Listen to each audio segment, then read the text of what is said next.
Ang sakit sa mata ng Pinos ng ABS-CBN ngayon lang, lalo na sa mga anti-Duterte dyan. Kaya paalala, bago nyo po makita ang post ng ABS-CBN na to, magsalamin muna kayo. Baka biglang lumuha ang mga mata nyo. O dito, mismo sa ABS-CBN na pinost nila. At alam po natin na hindi po maka-Duterte yan. O ito, hinay-hinay lang dyan ha. Baka ma-hurts na naman sila.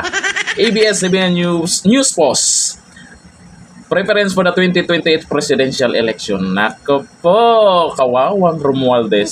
O eto, Bibi Sara Duterte, nangunguna pa rin. 31.4% partida. Sinisiraan pa siya. Partida, maraming trolls pa ang naninira sa kanya. E paano yan? Kung maubusan ng budget yung mga trolls na yan. Nako po, walang makakapigil na. Kaya siguro, gusto nilang mapa-impeach si Bibi Sara. Talunin nyo nilang kasi sa 2028 kung kaya. O si Lenny. Buti pa si Lenny, di ba? Yung naka 13.3% pero napakalaki po ng agwat sa 31.4% ni Bibi Sara Duterte. Sa tingin ko, karamihan po na makukuha po ni Bibi Sara Duterte kasi napapabor sa kanya, Mindanao at Visayas. Malamang alam natin yung mga Bisaya dyan, mga kapatid nating mga Muslim, ay karamihan, Duterte din yan. Merong iba, pero karamihan, Duterte ang mga yan. Etong kay Raffy Tulfo, nung maingay nung una, ngayon tumameme na, dalawa pa sila, ngayon 10.3% na lang. Mukhang lakas ng dati ha. O si Bongo, 6.5%. At Marcos ulit, si Amy Marcos, 4.4%. Nasaan na si Martin Romualdez? Isinama ba nila dito?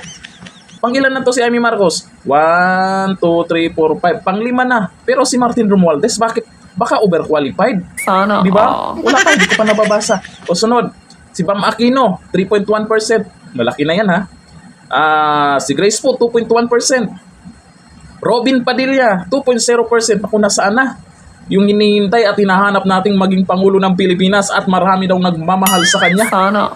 Okay, Risa Hontiveros na talagang gustong maging Pangulo to, di umano, 1.4%. Malaki na rin yan ha. Si Chis Escudero, pero malabong tumakbo yan ngayon. 1.3%. Manny Pacquiao, naka 1%. Si Senador Manny Pacquiao, dating Senador Manny Pacquiao. Eto na ang hinihintay natin.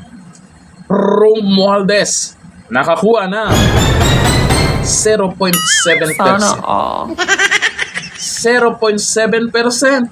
Nangunguna pa rin si Bibi Sara. Tsaka sa survey, makikita po natin kung totoo ba o hindi. Kung lumabas si Bibi Sara, kung saan man napunta sa mall at kung saan man, pinagkakaguluhan siya. Pero yung iba, parang baliwala lang. Di ba? Kakakaway-kaway ka pero yung iba, nakatingin lang sa'yo. Hindi mo alam kung anong iniisip nila. Iba pag isang Duterte, lalo si Bibi Sara, kahit saan man magpunta, talagang lumalapit sa kanya, nagpapapicture at hindi maarte ha. Talagang game na game siya. Pag-iiyakan na naman yung mga anti-Duterte dyan.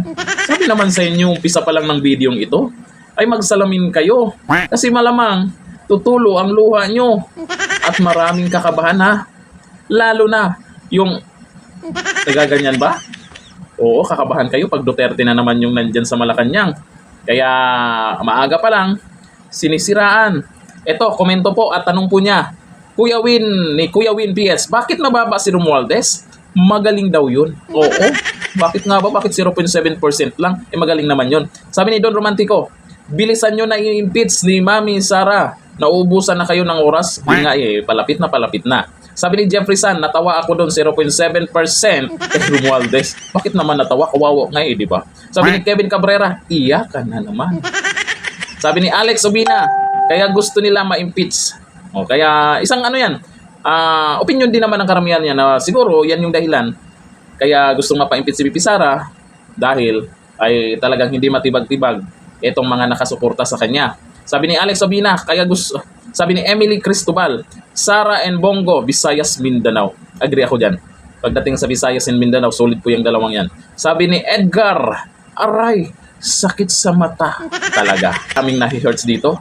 Kahit yung mga trolls dyan, nahi-hurts din sa resultang ito. Nako, hanggang 2028 na yan. Kabahan. Hanggang dito na lang. Thank you. Bye-bye.